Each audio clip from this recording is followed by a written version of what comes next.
Com muita satisfação, abrimos mais um capítulo da série Pensando o Brasil.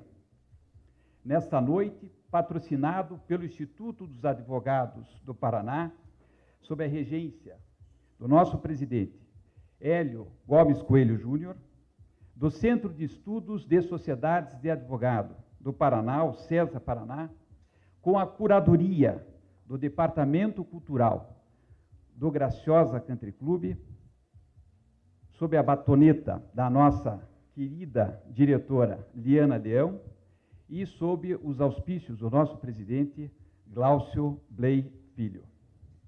Muito nos honra registrar a presença neste evento do Colégio de Presidentes do Instituto de Advogados do Brasil, composto por representantes dos estados do Ceará, Piauí, Pará, Pernambuco, Bahia, Minas Gerais, São Paulo, Paraná, Santa Catarina, Mato Grosso do Sul e também do Instituto Brasileiro do Rio de Janeiro.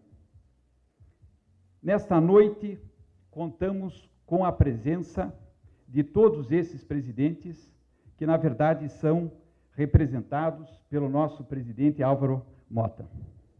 Em especial, gostaríamos de agradecer, nesta noite, ao Dr. José Horácio Halfeld Rezende Ribeiro, presidente do IASP de São Paulo, que foi o responsável por reunir, em um só dia, 3 estrelas do cenário jurídico, que hoje, ao pensar o Brasil, irão discorrer sobre 2 temas centrais de nossa contemporaneidade: delação premiada, professor Miguel Reale, e o acordo de leniência do professor Modesto Carvalhosa. Aliás, eu gostaria de anunciar que o professor Modesto Carvalhosa fará o lançamento do seu livro Da Cleptocracia para a Democracia em 2019, com o lançamento no dia 11 de junho na cidade de São Paulo. Para mediar este colóquio, temos a honra de receber o nosso associado, professor René Arial Dotti, expoente das araucárias no cenário nacional. O professor da nossa academia foi professor titular de Direito Penal da Universidade Federal do Paraná, foi professor de Direito Processual Penal também na pós-graduação, foi membro de comissões do Ministério da Justiça para a reforma do sistema criminal de 1979 ao ano de 2000, corredator dos projetos que se converteram na Lei 7.209 de 84, que é a reforma da parte geral do Código Penal, e também na Lei 7.210 de 84, que é a Lei de Execução Penal. Recebeu a Medalha do Mérito Legislativo da Câmara dos Deputados em 2007, a Medalha Vieira Neto da Ordem dos Advogados do Brasil por serviços relevantes prestados à causa da justiça, do direito e à classe, e recebeu, e para nós isso é muito caro, a Medalha Santo Ivo, padroeira dos advogados, conferida justamente pelo Colégio dos Presidentes do Instituto dos Advogados do Brasil em 2011, e que eu me recordo, o único paranaense que tem essa honraria. Detentor da Comenda do Mérito Judiciário do Estado do Paraná, concedido por unanimidade de votos do órgão especial do Tribunal de Justiça, recentemente no ano de 2015, é membro da Academia Paranaense de Letras, é membro da Academia Paranaense de Letras Jurídicas, também nos agraciou por ter sido secretário de Estado da Cultura na gestão do governador Álvaro Dias, durante os anos de 1987 a 1991. Mas, sobretudo, o professor René Dotti é um advogado de dignidade ímpar, que não se cansa de lutar pela democracia e pelo Estado de Direito. Sem mais delongas, passo a palavra ao professor René.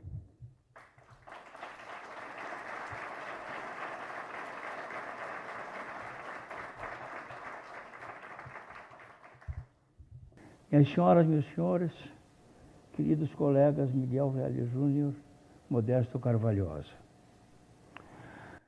Quero saudar a diretoria do Instituto na pessoa do seu presidente, Hélio Gomes Coelho Júnior.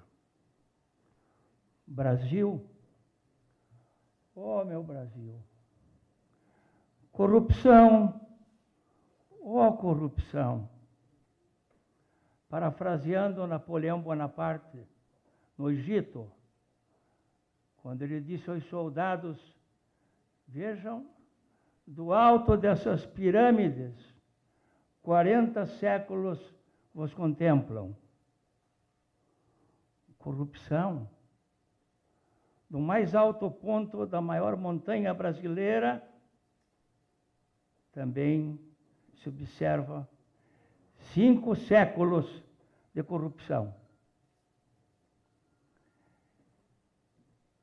Em 1994, quando já se falava muito no novo século, eu recebi um convite de um professor da Bahia para fazer um prefácio do seu livro, 500 anos de corrupção, Sérgio Habib. Confesso que foi um dos trabalhos mais impressionantes que eu li na época, inclusive ilustrado com pesquisas atualíssimas e antigas do nosso país. Eu tenho acompanhado a crise desde, por exemplo, 1954, quando entrei na faculdade. No primeiro ano, nós tínhamos um professor de economia política que era da União Democrática Nacional. Era um inimigo jurado do governo Getúlio Vargas. Esse baixinho demagogo. E a Alzirinha, então, a filha dele, tomando uísque com 2 vagabundos no Palace Hotel, no Copacabana. O professor dizia para a turma, não tem solução o país. O negócio é devolver para Portugal e pedir desculpa. Mas não basta denunciar a crise. É preciso vencê-la. Chega de falar da doença, chega de fazer o diagnóstico, vamos, enfim, ao remédio. As crises, por mais intensas e extensas que sejam, não pode admitir a solução da cirurgia radical, da intervenção militar. É muito importante que a sociedade civil organizada reflita contra essa hipótese de se restaurar um governo militar em nosso país que ficou durante 25 anos e não resolveu também os problemas fundamentais. As crises não podem admitir intervenção cirúrgica militar. Não há salvação do Brasil fora da democracia, das contribuições republicanas, das liberdades e direitos fundamentais, da liberdade de imprensa, que lembra, inclusive, George Washington, terceiro presidente dos Estados Unidos, quando disse, se devemos, num país, escolher entre governo sem jornais e jornais sem governo, eu preferia a última hipótese. Modesto Carvalhosa e Reale Júnior são ilustres homens públicos que têm prestado grande serviço ao país e ao povo brasileiro. O que é a delação premiada? O que são os acordos de leniência? São instrumentos jurídicos de combate à corrupção. São fórmulas novas, revoluções copérnicas para se deter, diminuir, extinguir o câncer do Estado, que fez metástase, inclusive, na sociedade. Tudo isso interessa aos empresários, aos advogados, aos juízes, aos barbeiros, às telefonistas, ao mensageiro, ao escrivão, ao juiz, a todos, porque nós precisamos, tanto quanto possível, orientar as gerações do presente e do futuro contra o analfabetismo político. Professor Murilo Aragão, antes eu digo, nascemos, vivemos e morremos em função da política, porque a política é o centro de gravidade da condição humana. E o professor Murilo de Aragão diz, um artigo no Estado de São Paulo, de 18 de novembro do ano passado, a política nos envolve, nos sufoca, praticamente desde que nascemos, e termina sendo algo inescapável. Assim como a morte e o nascimento, a política é uma das poucas questões inevitáveis na vida. Modesto Souza Barros Carvalhosa, jurista, advogado especialista, parecerista, professor aposentado de Direito Comercial pela Universidade de São Paulo, autor de artigos da imprensa insistentes, revolucionários, seus livros também, um projeto de governo e Estado da cleptocracia à democracia em 2009. Advogado corajoso, não vi, e na minha história profissional de 55 anos, advogado que tivesse a coragem de requerer o impeachment de um ministro do Supremo Tribunal Federal, vamos ao nome, Gilmar Mendes, acusando frontalmente de desvio de função e suspeição manifesta nos habeas corpus que foram industrializados, inclusive, para diminuir a corrupção ou para aumentá-la. Em geral, hoje em dia nós temos o ex-candidato solo, porque o Modesto fez uma campanha em nosso país com vigor messiânico e uma paciência beneditina, respondendo aos agravos de que ele não podia ser candidato sem um partido político. Mas justamente esse era o desafio que ele fez. Fora dos partidos políticos, ver se a sociedade escolheria alguém, independentemente das castas que se encontram, lamentavelmente, no Congresso Nacional. São 35 partidos registrados no Superior Tribunal Eleitoral. É uma Babel, é um teatro do absurdo, é um Samuel Beckett esperando Godot, a Ionesco, a cantora careca. Em geral, os quadros humanos do Congresso Nacional são exibições de surrealismo, um teatro do absurdo, e que lembram Salvador Dalí, por exemplo, entre suas obras famosas, O Masturbador, A Tentação de Santo Antônio, ou Kafka, não pelo processo histórico, obra histórica, mas pela metamorfose, no qual o personagem, saindo de sua cama, se transformava numa barata. É muitas vezes o candidato eleito que passa a ser corrompido e corruptor.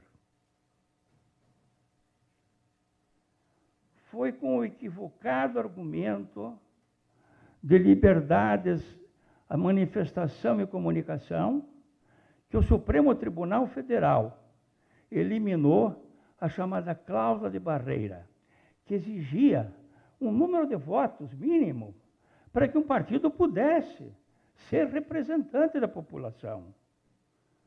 Então, O que nós vimos foi um erro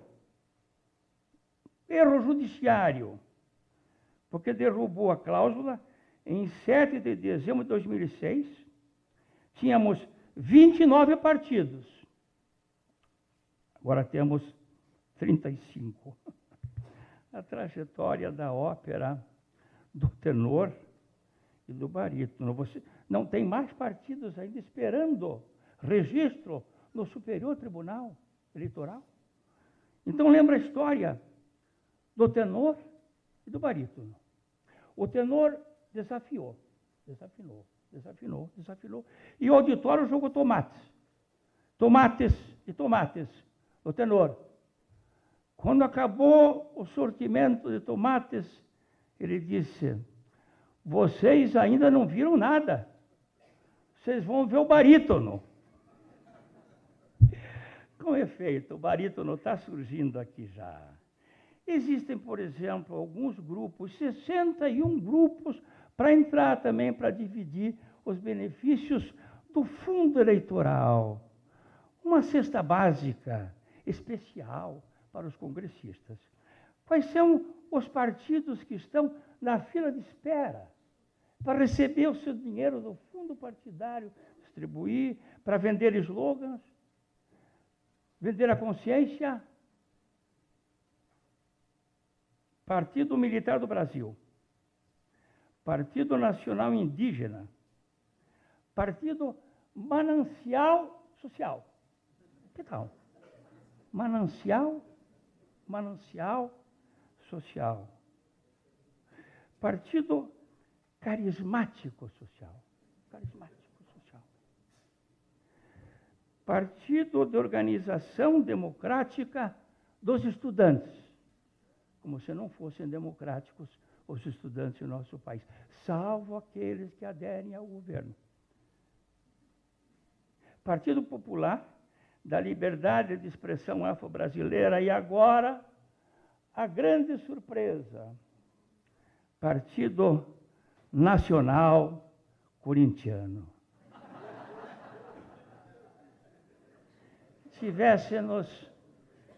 Tivéssemos nós uma autoridade suficiente para ser exercida. O que não vimos na greve dos petroleiros.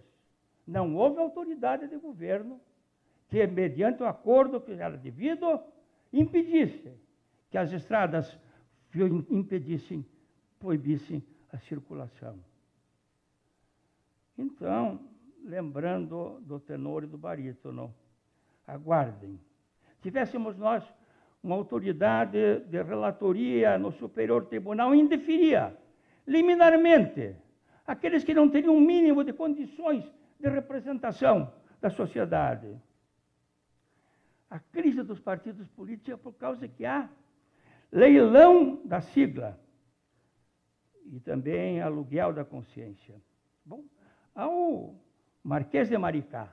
Marquês de Maricá nasceu em 1773, em 1848, e vejam que ele já dizia assim: há homens que são de todos os partidos, contanto que tenham alguma coisa em cada um deles. E eu digo mais, é preciso denunciar as agremiações políticas em geral, que não abrem espaço suficiente para as mulheres. Na televisão, se eu não visse, não acreditaria. Um dos programas do Partido da Mulher, apresentado pelo presidente, que era homem. Eu vi na televisão. Você não ia acreditar. Agora parece que uma mulher assumiu a presidência do Partido das Mulheres. Modesto Carvalhosa, num artigo no jornal Estado de São Paulo, mostra com muita sensibilidade, com muita inteligência, um combate efetivo à corrupção, que depende da quebra do capitalismo de laços. O que é capitalismo de laços? Ele diz: essa forma de capitalismo se caracteriza com uma economia na qual o sucesso nos negócios depende das relações entre os empresários e os agentes públicos. Daí resulta o favoritismo para determinadas empresas que contratam serviços públicos e fornecimentos. O capitalismo de laços caracteriza-se, portanto, como regime de relação direta, permanente de empresários com agentes públicos e, no Brasil, é liderado por empreiteiras de obras públicas que, na sua totalidade, são controladas por grupos familiares, o que permite uma continuada manipulação das relações com os agentes políticos. E diz Modesto Carvalhosa, como se fosse uma sentença: o remédio fundamental para o combate efetivo à corrupção sistêmica do Brasil é o rompimento desse capitalismo de laço, ou seja, a quebra da interlocução direta e promíscua das empreiteiras e fornecedoras. E propõe, inclusive, a pólice de garantia das obras. Algo extraordinário e que deveria ser pensado, porque não haverá problema de sonegação com a obra prometida, porque há uma companhia de seguro, esta é que faz o contato entre a empreiteira e o governo. Essa que faz o contato. E o professor Miguel Reale Júnior, titular de Direito Penal, conheço o professor Miguel desde algum tempo já. Ele é notável professor de Direito. Ele, em 1979, me examinou. Ele era já docente livre e eu era candidato adjunto. Depois, no outro ano, eu passei a ser titular e fui examinar o Miguel em São Paulo, que já era adjunto e precisava ser titular. Então, o Miguel me examinou, eu examinei o Miguel e nós dois passamos. Naturalmente, cada um com o seu mérito. Mas então eu diria o seguinte: ministro de Justiça do governo Fernando Henrique Cardoso, que teve a coragem de se demitir, porque o presidente fracassou no procedimento que já estava iniciado para intervenção no Espírito Santo. Eu estava no exterior em férias, eu recebi essa comunicação, já mandei de volta um telegrama. Deixei um cargo que ele me deu no ministério, porque eu não queria me contaminar com os problemas. Fazer amigos não é tudo. É mister conservá-los, como diz o escritor e jurista François d'Amboise. Agora, o Miguel Reale Júnior tem uma especialidade. É em impeachment. Primeiro foi impeachment de Collor, 1992, eu chamo a Conjuração Paulista. Né? Éramos o Miguel Reale Júnior, José Carlos Dias, Márcio Tomás Dias. Era um time razoavelmente representativo. E Miguel me telefonou um dia e disse assim, em julho de 92, escute, você está acompanhando a CPI e os depoimentos aí, no caso do qual estou, o que você acha? Ruim, né? Ele disse assim, estamos pensando em fazer uma petição de impeachment. Eu disse, aonde que é o aparelho? Ele disse, na casa do Zé Carlos Dias. Aí iniciamos lá um tempo, atos que o tempo não apaga. Miguel tem uma coluna de muito prestígio no Estadão. E agora, no dia 2 de junho, ele publicou um artigo chamado Mal-Estar. E diz, se durante a ditadura os partidos políticos não participavam efetivamente do processo decisório, sujeito o país a contínuos pacotes, impostos de cima para baixo, depois de instaurada a democratização, sem se afundar raízes em propostas concretas de ações em metas governamentais. E diz, Desde a eleição de 1989, impera o populismo. Os partidos foram derrotados pelas figuras carismáticas de Lula e de Collor.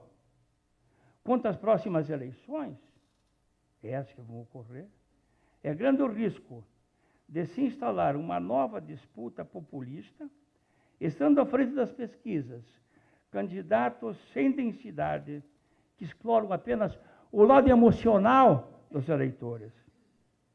E é por isso que nós precisamos falar alguma coisa, embora rápida, sobre o analfabetismo político. Diz um advogado catarinense, relatando o ceticismo que há com partidos e com candidatos. O analfabetismo político representa uma estagnação social, uma zona de conforto cega, desprovida de consciência política, evidenciada pelo conhecido discurso pronunciado pelos equivocados tipos. Odeio política, política não se discute.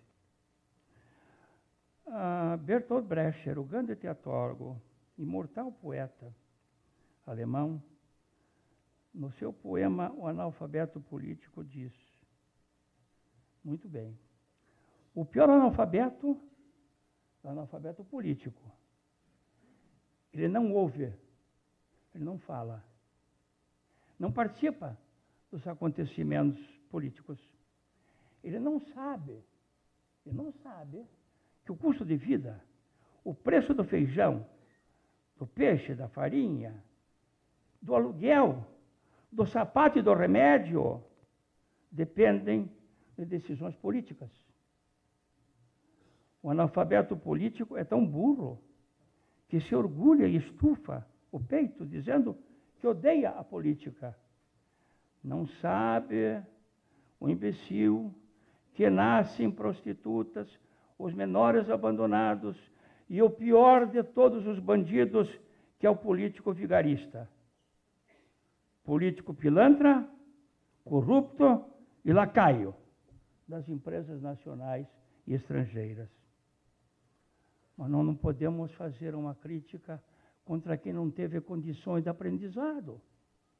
Em favor dos milhões de eleitores do nosso país, é indispensável dizer, não há nos cursos superiores de direito, geralmente, a disciplina de direito eleitoral.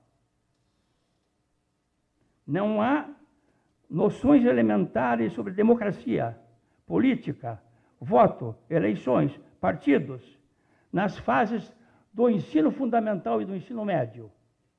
Uma experiência pessoal, alguns meses. Minha filha tem o Lucas, que é meu neto, e os colegas do Lucas, de 10 anos, disseram, o seu avô foi advogado, nós queríamos conversar com o seu avô, e minha filha reuniu de tal maneira que fiz uma palestra para os colegas do meu neto, de 10 anos.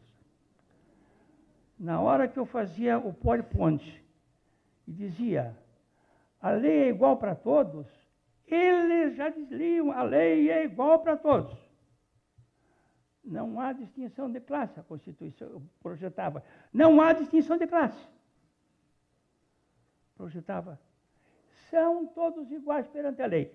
Eu vi, naquela infância maravilhosa, um entusiasmo que eu considero o combustível da alma, um entusiasmo maior do que os estagiários do escritório.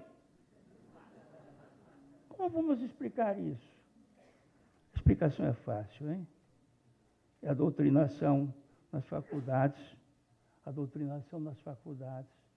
Recomendo até um livro chamado O Controle da Inteligência. Flávio Gordon. O Controle da Inteligência. O Prêmio Nobel de Literatura, Vargas Llosa, ele ganhou o prêmio em 2010, disse muito bem. O que quer dizer civilização do espetáculo? É a civilização de um mundo onde o primeiro lugar na tabela dos valores, é ocupado pelo entretenimento. Novelas, novelas, novelas, das 6h30, das 7h30, das 8h30, a semana que vem, uma alienação geral. Não há debate na televisão. Não há debate na televisão. A televisão não entrevista o açougueiro, não entrevista o padeiro, a não ser excepcionalmente. E há tanto ruído, tanto crime. É mais fácil fazer uma reportagem sobre uma quadrilha criminosa, porque a polícia manda os dados, do que fazer uma entrevista pública de interesse. Há um filósofo historiador francês, Jules Michelet, 1798, nascimento, 1874. Ele é autor de uma fecunda e prestigiada obra, História da França, a origem do direito francês. E quando perguntaram para ele, qual é o segredo da boa política? Ele disse assim, a base fundamental da política, em primeiro lugar, educação. Em segundo lugar, educação. Em terceiro lugar, educação. Permanecem indeléveis, apesar dos séculos decorridos. As palavras de José de Alencar, 1829, e morreu em 1877. Ele foi ministro da Justiça do Império. É o grande escritor, membro da Academia de Letras, o Guarani, Iracema. José de Alencar disse, o voto, senhores, não é apenas um direito subjetivo do cidadão. O voto, senhores, é uma fração da soberania nacional. Quando estiverem na urna para depositar seu voto, pense em José de Alencar. O voto é uma fração da soberania nacional. Convido o professor Miguel Reale a assumir a cadeira.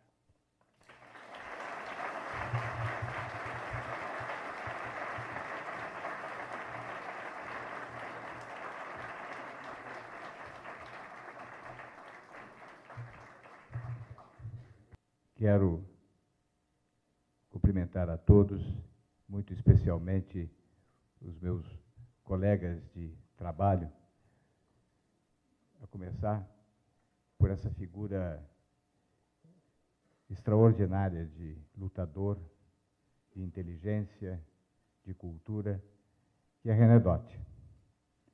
Somos efetivamente amigos e sinto profundo afeto fraternal pelo René. E não foi por isso que o aprovei no concurso para adjunto. E nem foi por isso, tenho certeza, que ele me aprovou no concurso titular da Faculdade de Direito. Mas René é uma figura inesquecível em todos os momentos que eu compartilhei com ele de lutas na advocacia em favor da democracia, em favor do Paraná, em favor de um crescimento espiritual e moral do nosso país e da nossa gente. Modesto Carvalhosa é outro guerreiro, que desde o governo de Itamar Franco vem numa grande e ininterrupta luta em favor da moralidade da administração pública. Foi ele que, encarregado pelo presidente, fez análises e propostas no sentido da moralização da administração pública brasileira. Além de jurista, grande comercialista, professor exaltado pela sua profundidade e pela sua didática, Modesto Carvalhosa é um homem público importante no sentido de demonstrar que há uma coerência de vida, o que é muito difícil de se visualizar na vida brasileira. Quero cumprimentar todos os organizadores desta reunião, deste encontro, do clube que nos recebe. E, parafraseando um pouco o René, dizer que eu posso manifestar aqui no Paraná, no dia de hoje, que 40 anos nos contemplam. São 40 anos. Há 40 anos atrás, eu, muito mais moço, comparecia a Curitiba para a grande Conferência Nacional da Ordem dos Advogados, em maio e junho de 1978, que foi uma longa batalha para que os advogados afirmassem a exigência de uma democracia não adjetivada. Éramos contra, e René compartilhou disto ao nosso lado, especialmente na delegação de São Paulo, com Goffredo da Silva Teles, Flávio Berenbach, Zé Carlos Dias, contra aquilo que se chamava da democracia, o gradualismo democrático que alguns advogados defendiam na própria Conferência Nacional da Ordem. Recorde-se, René, que ganhamos na comissão e depois ganhamos na votação em plenário a rejeição de uma democracia gradual, que nos fossem concedidas paulatinamente como presentes. E dizíamos, democracia não tem relatividade. Não pode haver uma democracia possível e uma democracia que é a utópica desejada. Democracia é democracia. E foi aqui, há 40 anos atrás, que se firmou a exigência de uma constituinte, a exigência de eleições diretas. Tristemente, passam-se 40 anos, olho para trás, visualizo o que ocorreu nesse país, de tantas esperanças e expectativas, e fico me perguntando aonde que erramos. Aonde que fracassamos? Aonde está a nossa responsabilidade neste fracasso?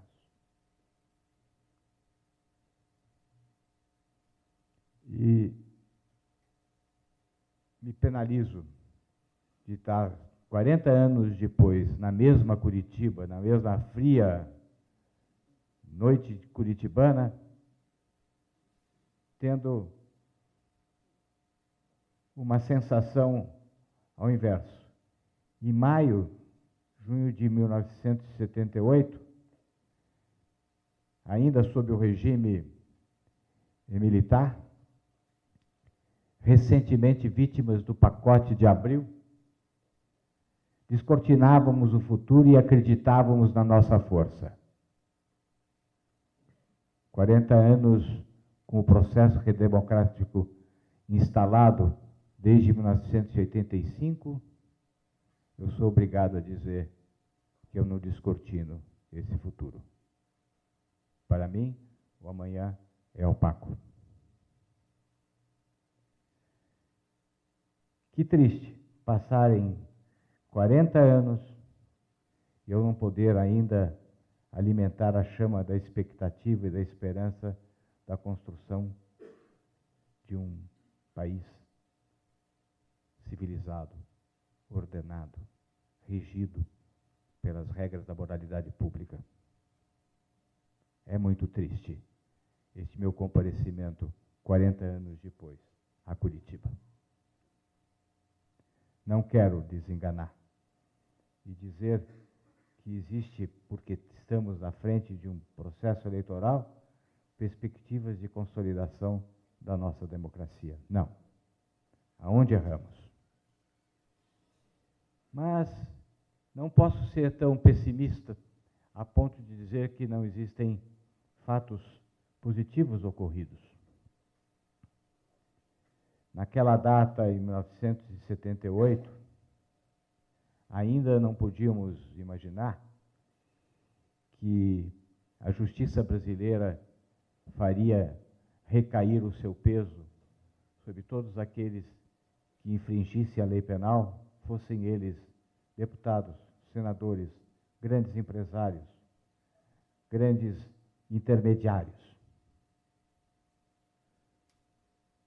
É um processo de depuração necessário que a vida brasileira veio passando nesses últimos anos, na última década,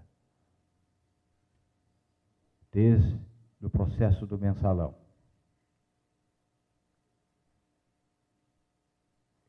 É um processo lento, mas que está frutificando, cheio de receios, cheio de medos, cheio de percalços pelo caminho. A cada instante nós tememos que esse processo de depuração da política brasileira venha a falhar.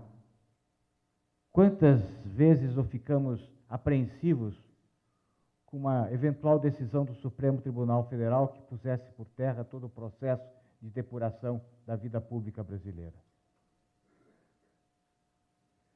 Estamos absolutamente conectados com o processo político e com o processo judicial ao qual se submete a política brasileira. Estamos absolutamente conectados. A ponto, conversava com a organizadora deste evento e dizia: nós sabemos, quem sabe o nome dos 11 jogadores da seleção brasileira que inaugura sua participação no próximo domingo, mas todos sabem o nome dos 11 ministros do Supremo Tribunal Federal. De tal forma estamos conectados com o processo político, de tal forma sabemos que as decisões políticas e judiciais dizem respeito a nós. Não é algo que esteja distante, que assistimos, nós compartilhamos, nós vivemos intensamente esse processo. E este é um grande avanço. Digo, é um avanço, mas eu não deixo de manifestar os meus receios, porque pode haver uma conjuração dos malfeitores. A todo instante nós tememos a conjuração dos malfeitores. E o tema que foi sugerido diz respeito a exatamente isto. A como foi possível se desnudar, se desvelar essa verdade, a mais efetiva verdade da vida política brasileira, que é a apropriação do Estado pelos grandes capitalistas, pelos políticos, pelos agentes administrativos das grandes estatais e pelos aqueles que são chamados os intermediários, junto aos bancos internacionais ou junto a paraísos fiscais. Se estabeleceu uma conjugação de forças inacreditável. Porque a corrupção que se estabeleceu no país não é uma corrupção de alguém que se deixa seduzir pela possibilidade de encher os seus próprios cofres e levar uma vida mais à vontade. Não, a corrupção foi adotada como forma de vida, como forma de estrutura do Estado. É uma corrupção sistêmica, porque ela se espalhou por todos os órgãos da administração e ela não fica limitada apenas ao âmbito federal, ela desce ao âmbito estadual e desce ao âmbito municipal. Se o mensalão era uma forma de formação de maioria, porque o PT, naquela oportunidade, sendo o titular da presidência da República, não queria, de forma nenhuma, dividir poder. Podia entregar a qualquer partido a cabeça de um ministério, mas o secretário executivo para baixo pertencia aos seus quadros. E os partidos não se sentiam partícipes da administração pública ou com possibilidade de retirar benefícios do ministério ocupado por um seu membro. Então era necessário satisfazer esses deputados. Como satisfazer esses deputados? Não sem entregar a participação efetiva nas decisões políticas e administrativas do país, sem compartilhamento efetivo da administração. A forma era comprar. Era mais fácil comprar do que dividir o poder. E aí se estabeleceu, então, um mensalão. E uma grande engenharia financeira viabilizou meios para a compra de deputados. Fato que, em parte, já tinha ocorrido, como vimos em Minas Gerais, que veio a ser posteriormente descoberto, mas que era com vistas, não que seja aprovável, pelo contrário, reprovável, mas não entrava no aspecto de compra de um poder comprar o outro, mas que era o dinheiro para campanhas eleitorais em Minas Gerais. A mecânica financeira era parecida, mas concomitantemente se estabeleceu, sem qualquer pudor, enquanto se punia o mensalão, se estabelecia uma nova fórmula de obtenção de maioria e de cooptação dos partidos políticos, que era a conjugação das figuras de um diretor, diretores de estatais, da Petrobras, da Eletrobras, da Caixa Econômica Federal, que, sustentados pelo poder político de um partido, se unia a empreiteiras, grandes empreiteiras, para, através de sobrepreço, obter meios ilícitos que eram distribuídos que era obtido pelas empreiteiras, que se encarregavam de fazer, por via de operadores, a distribuição para os partidos políticos como doação oficial, portanto, lavagem de dinheiro, ou, se não, diretamente aos partidos, aos deputados, aos senadores, aos governadores. Era uma conjugação, tomou conta do país. Estavam descansando em berço esplêndido, na prática absolutamente sossegada de um sistema que não ia ser descoberto. Porque todos os grandes interessados, os homens e as pessoas de força política, econômica do país, estavam envolvidos. Então, estavam todos juntos. O Brasil era uma grande quadrilha. Eram os presidentes dos partidos, eram os deputados, eram os senadores, mantenedores de um determinado diretor na Petrobras, de um determinado diretor na Caixa Econômica Federal, ou na direção financeira da Eletrobras, ou na eletronuclear, e faziam as licitações dirigidas, ou os contratos aditivos, as subcontratações.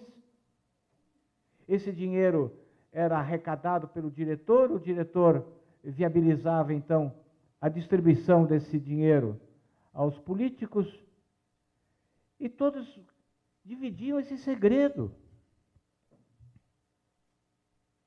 Todos estavam dividindo e com estruturas extraordinárias de manipulação de meios para pagamentos em offshores no estrangeiro,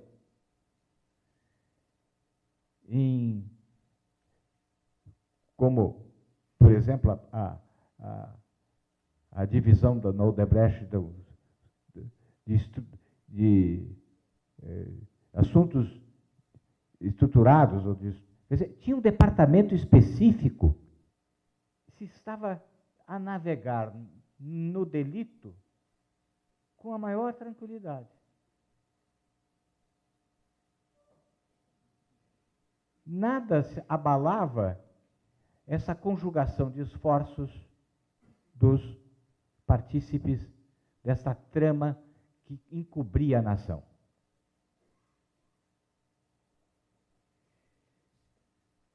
Pois bem, foi daqui do Paraná e de Curitiba que começam a sair as primeiras revelações,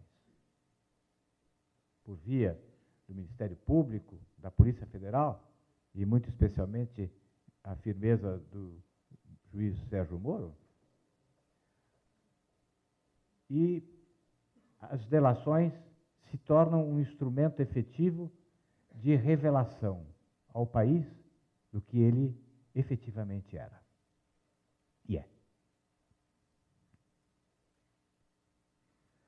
As delações jamais podem ser obtidas a não ser voluntariamente.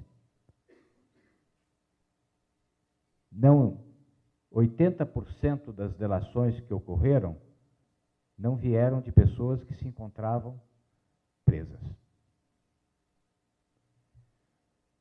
É inadmissível que se determine uma prisão preventiva, ou uma condução coercitiva, ou até mesmo uma prisão temporária, como meio para a obtenção de uma submissão do indiciado, do investigado ou do réu ao juízo para delatar. Os advogados, nós advogados, tivemos uma primeira reação à delação bastante negativa, muito espelhados no exemplo de José Silvério dos Reis. Mas José Silvério dos Reis não delatou um crime que estivesse a atingir a nação. Ele delatou uma conspiração para salvar a nação. E para salvar a nação, não só politicamente, mas também contra a exigência de contribuições fiscais à coroa, exageradas. Ele trocou o perdão das suas dívidas fiscais pela delação dos seus companheiros de conjura. Mas o aspecto ético é completamente diferente.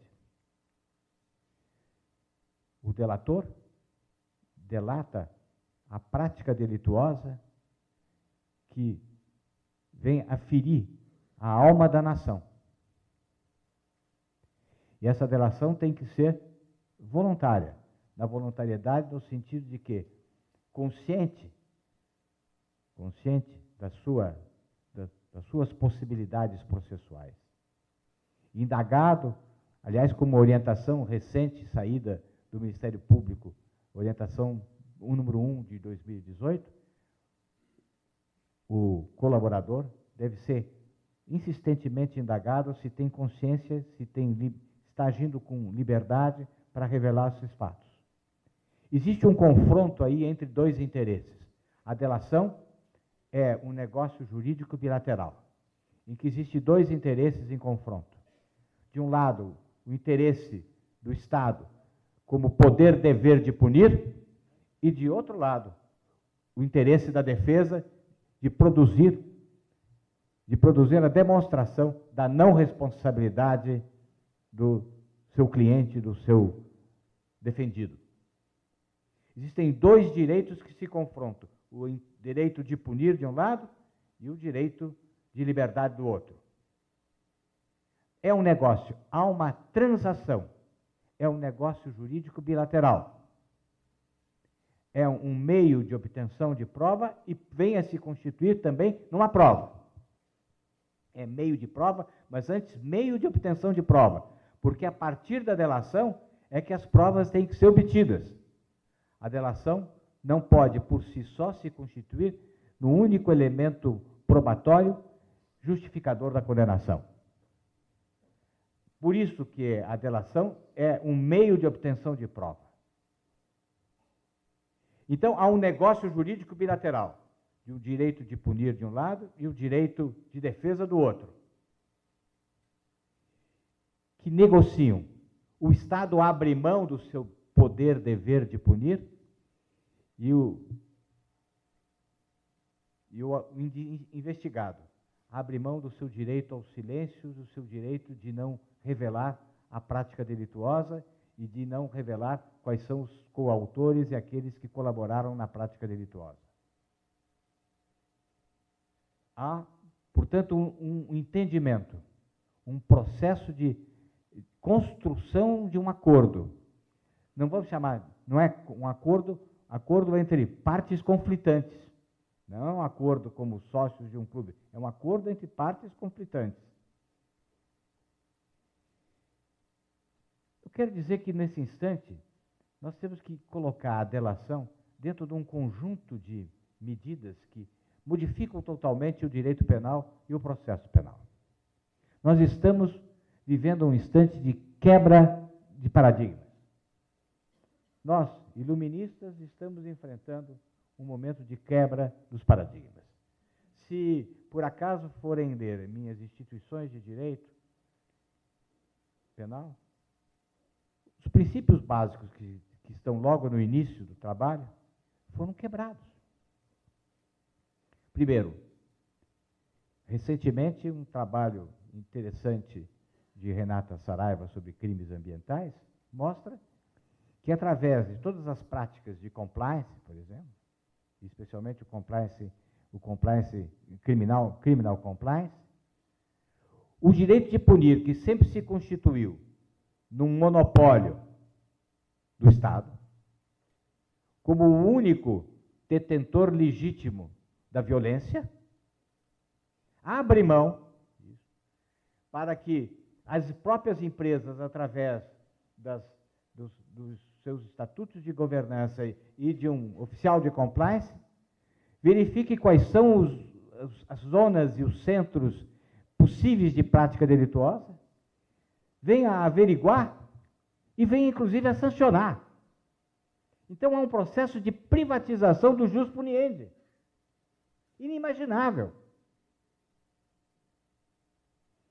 Então, há um processo de privatização. Se há esse processo de privatização do jus puniendi, o Estado também abre mão, na delação, de punir, para ter em troca elementos reveladores da prática delituosa. Porque estas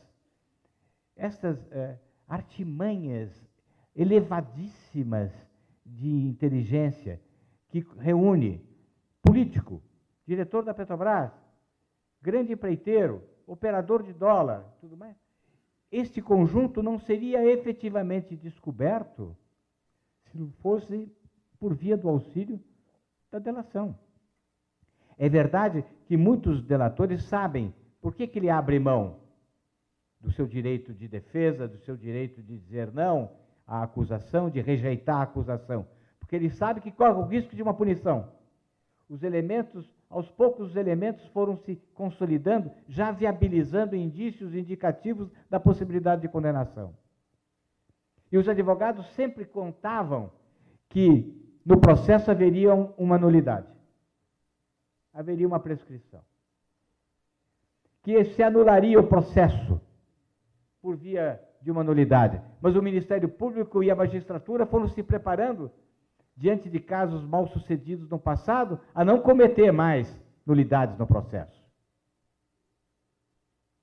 Isso fez com que houvesse, então, o interesse do particular de abrir mão do seu direito de defesa, frente ao Estado, que, por sua vez, para obter mais dados e mais elementos e estender e compreender essa trama toda, esse emaranhado de fatos, ele estabelecer uma renúncia do direito de punir, de certa forma. Ou seja, um outro princípio, paradigma do processo penal, era a obrigatoriedade da ação penal. Deixou de existir a ideia da obrigatoriedade da ação penal para se estabelecer o princípio da oportunidade. É uma influência, sem dúvida nenhuma, do direito norte-americano, há um processo de americanização do direito, não só no Brasil, e isso está presente nos atos internacionais, das convenções de Mérida, da Convenção contra a Corrupção, da Convenção contra o Crime Organizado e da Convenção contra o Tráfico de Drogas. Estas convenções estabelecem também algo inimaginável para nós, que deva ser punido o ato preparatório. Eu não admito isso, mas está nas convenções. É o Estado que se sente frágil, que não consegue captar totalmente o fato delituoso em si e que vem punir o antefato, o ato preparatório, a reunião, a conversa, a intenção de praticar o ato delituoso. E se incapaz, talvez, de verificar o fato, vai ao pós-fato, ao pós-factum, punindo a lavagem de dinheiro. Ou punindo, por exemplo, um enriquecimento ilícito. Não pegou o fato, mas pega o enriquecimento ilícito do funcionário público.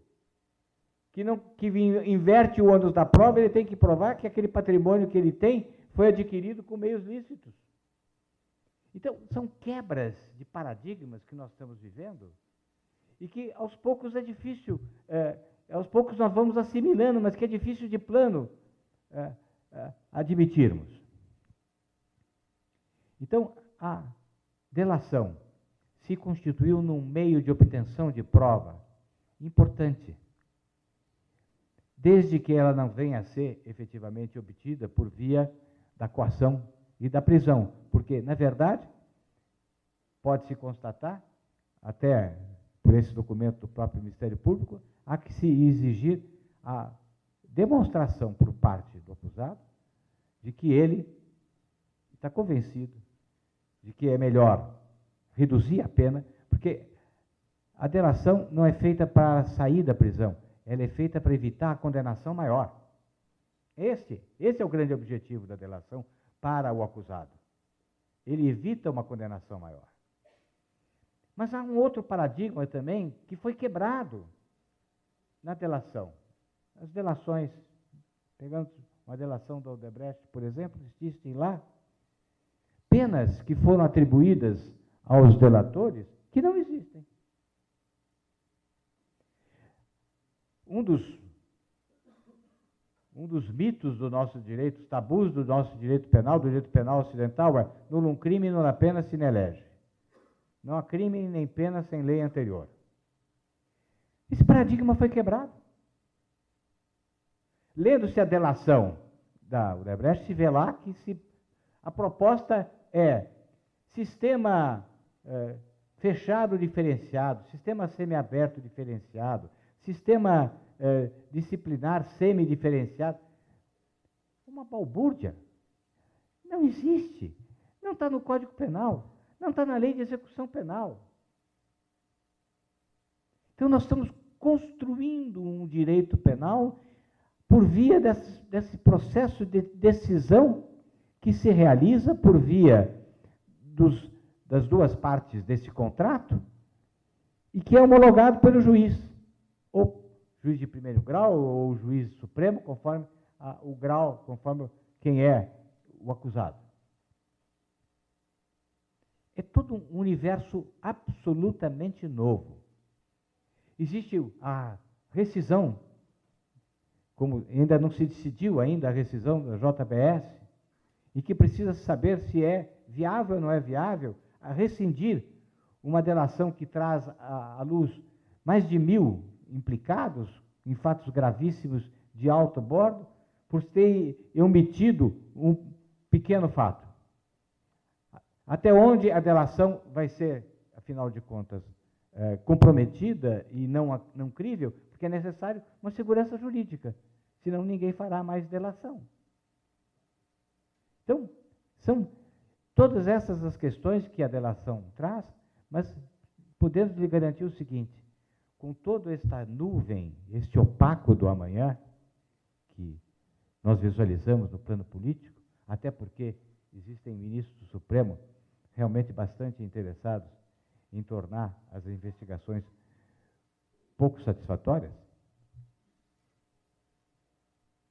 eu quero dizer que, apesar disto, apesar de um panorama bastante entristecedor, porque como é que vamos enfrentar uma eleição com tanta indiferença da população, quando já há 4 meses da eleição, nós temos 61% das pessoas indecisas. e o debate se faz sobre figuras pessoais e não sobre temas e sobre propostas. Que congresso nós vamos ter? Quem é que vai se eleger com esse congresso? Para esse congresso, com essa descrença na população, com essa possibilidade de grande elevado número de votos brancos e nulos para deputado federal, deputado estadual, aqueles que têm curral eleitoral. Com toda essa nebulosidade, existe essa luz no túnel, que nós temos a obrigação de manter acesa. É a possibilidade efetiva de responsabilização daqueles que tomaram conta do país por via da desonestidade. Isso nós precisamos manter aceso. Se essa pequena luz, se essa pequena chama se apagar, aí eu não vou dizer que é opaco, eu vou dizer que são as trevas. O opaco ainda dá para eu escolher um pedacinho para olhar por meio do opaco. Mas se essa chama se apagar da responsabilização efetiva daqueles que tomaram conta do país por via da corrupção e que continuam a tomar. Veja o que acaba de acontecer agora, nessa semana, no Ministério do Trabalho. No Ministério do Trabalho, para vender inscrição sindical. Se as pessoas são incansáveis. Isso vem acontecendo nos municípios. E que o prefeito outorga ao cada vereador a possibilidade de indicar 2 pessoas para cargo em comissão, com uma única condição, que elas não compareçam porque não tem cadeira onde elas possam sentar. E o vereador recebe do apaniguado que ocupa o cargo em comissão 50% dos seus proventos. Então continua, mas temos que deixar essa chama. Sem essa chama da possibilidade, e a delação é um instrumento para que isso se efetive, sem essa chama da viabilidade de descoberta da podridão que recobre o país, nós vamos realmente ficar no meio das trevas. Vamos alimentar essa chama. Obrigado.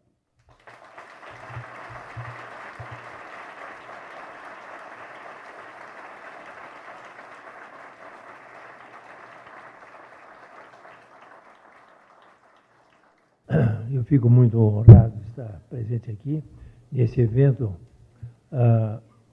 patrocinado por entidades tão importantes e, sobretudo, pelo Instituto dos Advogados do Paraná e com a presença dos presidentes de vários institutos de advogados do Brasil, o presidente do Colégio dos Institutos de Advogados, amigos meus aqui presentes, como o Mancheta, que acaba de chegar aí, e dizer que o meu pronunciamento, que era sobre a acordo de leniência e a questão da efetividade ou não do regime de compliance, por ser uma coisa muito técnica e por já ter sido brilhantemente, como não podia deixar de ser, trazido aqui pelo Miguel Reale Júnior, após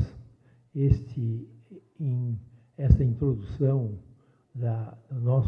dessa noite, pelo grande René Dott, das maiores figuras do Brasil, grande reserva moral do país, de grande coragem, que juntamente com Miguel Reale Júnior completam um grupo de cidadania importantíssima, não só no que falam, mas no como agem, como realmente interferem nos destinos difíceis desse país. Então, com base nisso, eu vou só tratar um pouquinho de uma questão mais política, que foi aqui introduzida por René Dott. Eu não posso baixar o padrão da discussão política. Não é? Todo mundo quer saber de política, como ele mesmo disse. Ninguém aqui está muito interessado no problema do compliance aqui, que é uma questão extremamente técnica para um fim de noite dessa, e todo mundo já está cansado. Então, eu queria só lembrar que o Brasil é um país que está numa crise institucional muito grande. Nós temos um regime no Brasil democrático, mas que ele é meio democrático, ou seja, nós temos uma democracia no sentido de liberdades públicas que são garantidas, o que é essencial. Sem as liberdades públicas não se pode falar em democracia. Mas, por outro lado, não temos mais instituições no Brasil. As instituições desapareceram. Não é? Então, você tem o poder legislativo desapareceu a partir daquele grande presidente do parlamento, que está agora aqui em Curitiba, e temos também a queda total da instituição chamada Poder Executivo, não é? Cujas presidências sucessivas a partir de 2003 realmente demonstraram a incompetência de liderar um país com legitimidade, envolvidos que estavam e que estão em grandes problemas de corrupção.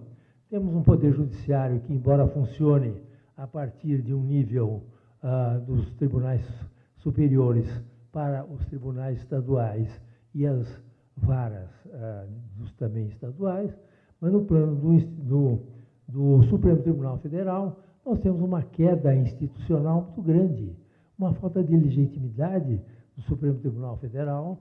Agora, por exemplo, ontem fizeram uma decisão lá, uma coisa realmente parecia uma festa de aniversário, né? Uma conversa que não tinha nenhum sentido, nenhum cabimento sobre o aspecto dos fundamentos constitucionais da questão da verificação de apuração de eleições. Mas não é o nosso caso. O caso é a verificação que a nossa democracia é metade democrática e metade cleptocrática. Não é? Nós temos, as instituições são cleptocráticas no Brasil. Ou seja, nós temos no Supremo Tribunal, por exemplo, 2 partidos. Um partido da impunidade, são 5 ministros a favor desabridamente da impunidade, e 6 ministros, graças a Deus, ainda 6, que são contra a impunidade. Então, é uma instituição que está ali numa luta interna que não tem nada a ver com a objetividade do direito, a declaração do direito no plano realmente do que interessa ao povo brasileiro. Então, o que precisaríamos fazer seriam medidas concretas e imediatas para uma nova Constituição. Nós temos que pensar numa nova Constituição. O Brasil não é só um país que tem uma Constituição criminalizada. Nós temos aqui os 2 maiores figuras do direito penal brasileiro estão aqui presentes. Mas não é só a corrupção criminalizada que nós temos no Brasil. Nós temos a corrupção constitucionalizada. A Constituição de 88 tem vários artigos que abrem a porteira à corrupção, não é? Completamente. Então, o que é, afinal, corrupção? Vamos primeiro definir o que é corrupção. Corrupção é a apropriação privada de recursos públicos. Não é?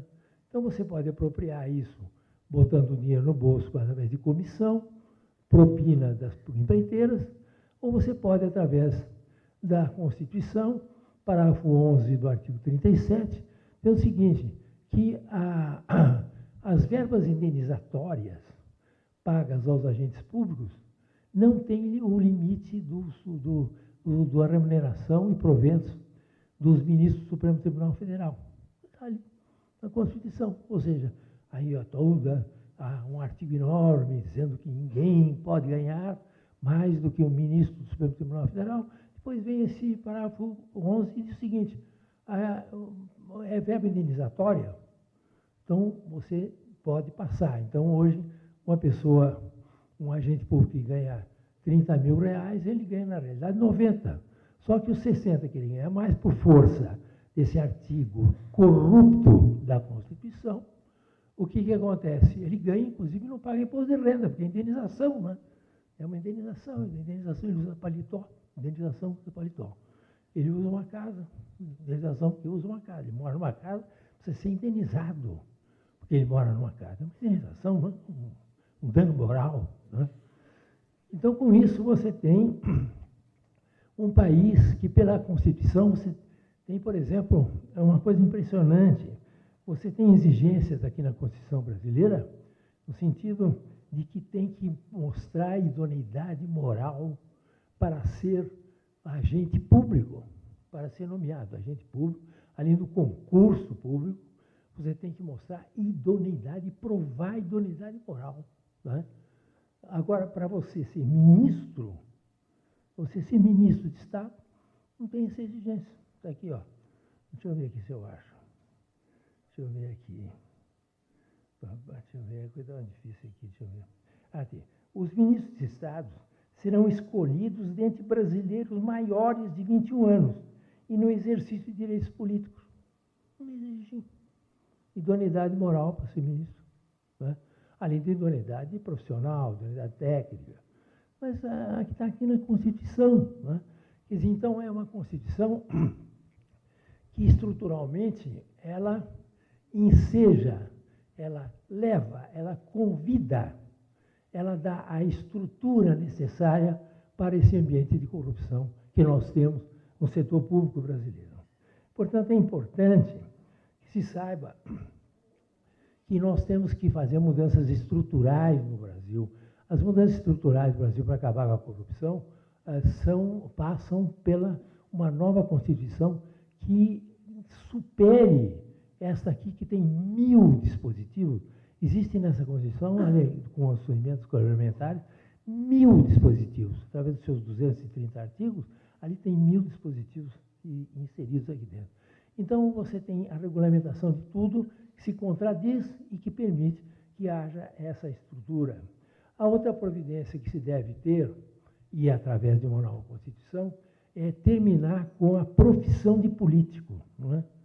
A profissão de político é uma coisa que hoje na humanidade, nos países democráticos, sobretudo ocidentais, é claro, não se admite mais. Quer dizer, há uma rejeição hoje geral dos profissionais de política, aqueles que ficam 50 anos, né, como deputados, senadores, uma hora brincam de governadores, outra de senadores, depois deputados, e naturalmente um dia param de ser, né, quando morrem. Né?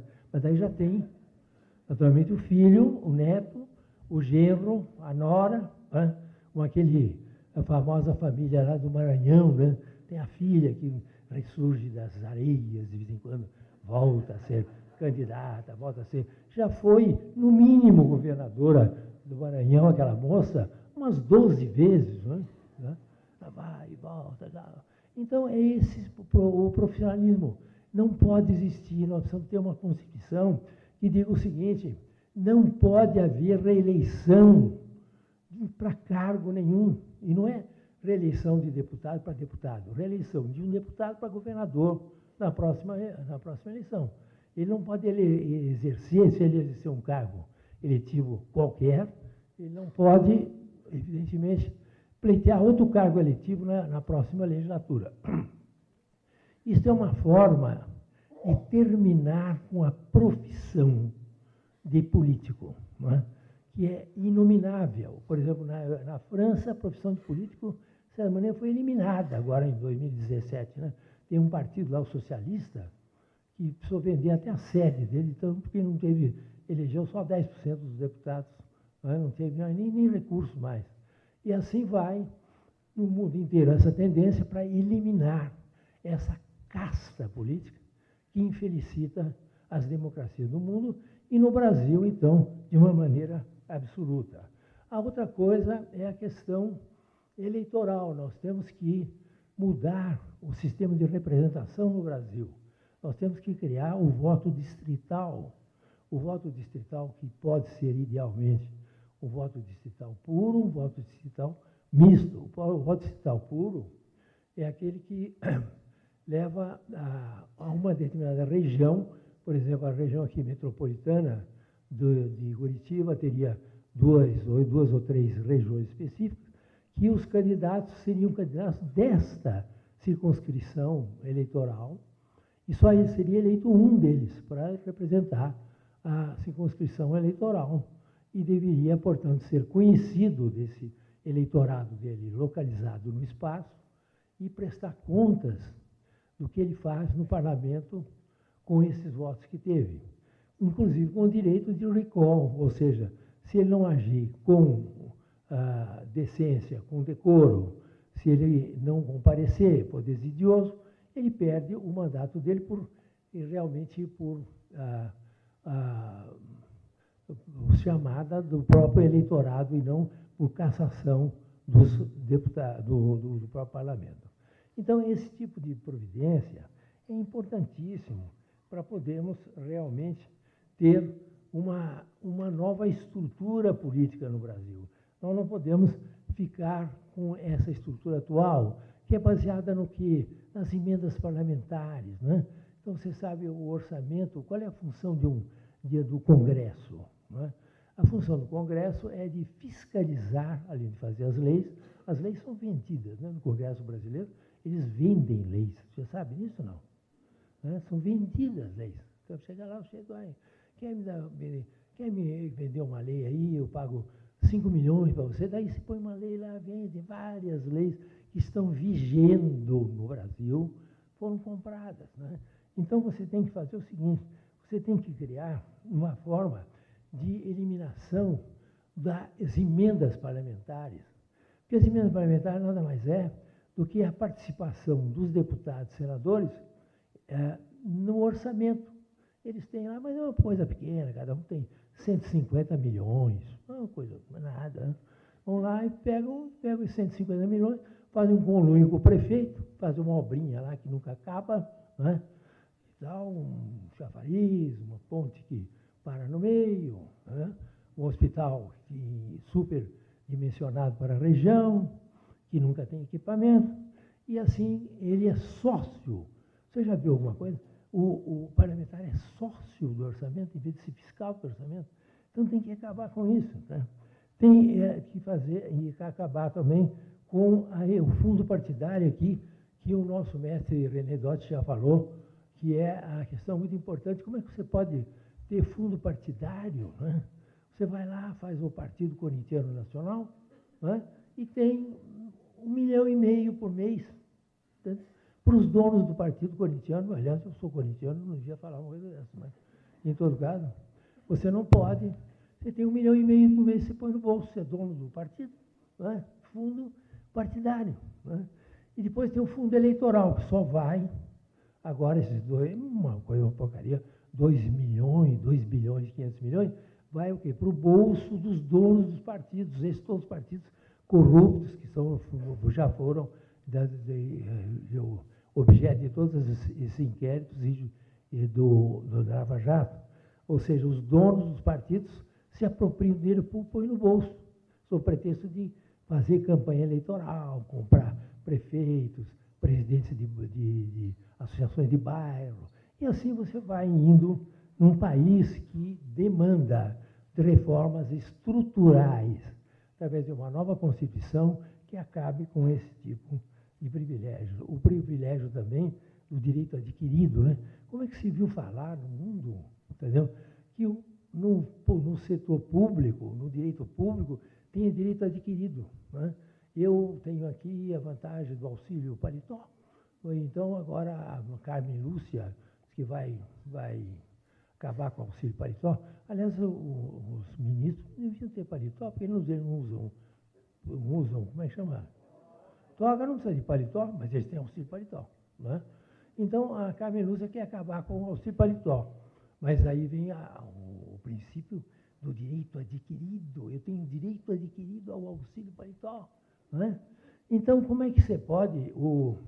O direito adquirido é uma coisa do direito romano, chamava-se privatum privilégio, ou seja, o proprietário de um bem ele não podia ser alcançado por uma lei nova no uso daquela propriedade. Direito privado, privatum privilégio. No Brasil, todo agente público, todo político tem direito adquirido. Entendeu? Você não pode mexer nisso. Então, acabar com o direito adquirido. A questão também da estabilidade. Né? A estabilidade leva a ninguém trabalhar. O serviço público no Brasil é um serviço que você, por exemplo, o Estado não pode desapropriar um cargo público. Por exemplo, ele pode desapropriar esse clube, que é uma coisa maravilhosa, que, aliás, agradeço a oportunidade de estar aqui com o patrocínio dele e do César de fazer essa palestra, mas ele pode desapropriar. mas ele não pode desapropriar um cargo público. O Estado, por exemplo, não pode chegar e falar, olha, eu tenho que eliminar aqui esses cargos públicos aqui de cocheiros aqui da Congresso Nacional, ou seja, os motoristas, né? Porque eu vou pagar R$500 mil pela desapropriação do cargo de motorista do Senado. Né? Não pode, pela Constituição corruptora, você não pode desapropriar cargo público, não pode tirar cargo público. É uma propriedade que se coloca acima do Estado. Né? É quase uma propriedade divina. Né? Então, tudo isso tem que ser modificado. E assim vai, no sentido de que o combate à corrupção, ele não pode ser um combate, vamos dizer assim, ocasional, um combate de pessoas, um combate contra esse ou contra aquele. É um combate que tem que ter a estrutura necessária, no sentido de que ele deixe de existir porque ele não tem condições de sobreviver. Mas que essa é a ideia que eu trago. Eu tenho a impressão que existe no Brasil um grande movimento no sentido de ter uma Constituição nova, e essa é a proposta que eu acho que é mais importante do que tudo. A corrupção não é um mal no sentido de permitir que alguém se aproprie de recursos públicos. A corrupção é um crime contra a humanidade. Não é? Não sou eu que estou falando isso, isso é as Nações Unidas que já declararam. A corrupção é um crime contra a humanidade. Nós temos hoje, no mundo, praticamente 2/3 da população mundial, com toda a tecnologia que existe, com toda a ciência que existe, com toda a medicina que existe, todos os recursos de comunicação, todo o capital, tudo que existe de progresso no Brasil. Então, no mundo, nós temos 2/3 da humanidade em estado de pobreza ou em estado em nível abaixo de pobreza, em estado de miséria. Por quê? Por causa da corrupção. Né? Os governos da África, os governos da América Latina, alguns governos do Sudeste Asiático, um governo do Leste Europeu, e assim você tem, no mundo hoje, uma situação muito interessante como a do Brasil. O Brasil é a 10ª potência econômica do mundo. Não parece uma piada, mas é verdade. É PIB, né? Nosso PIB é o 10º PIB, né? E a nossa posição em índice de desenvolvimento humano é 75. Né? Nós estamos no 75, ou seja, não é país subdesenvolvido, é país terceiro mundo, é por lá, entendeu? 75, está na posição 75 de índice de desenvolvimento humano no Brasil, por causa da corrupção. Então, nós temos que fazer medidas que sejam concretas para que possamos realmente sair dessa situação. Eu tenho muita esperança que nós consigamos. Existe uma mobilização muito grande do povo brasileiro nesse sentido. O povo brasileiro está disposto a lutar para mudar essa situação, nas quais, nessa posição, e também que eu me encontro com o René Dotti e o Miguel Reale Júnior. Muito obrigado.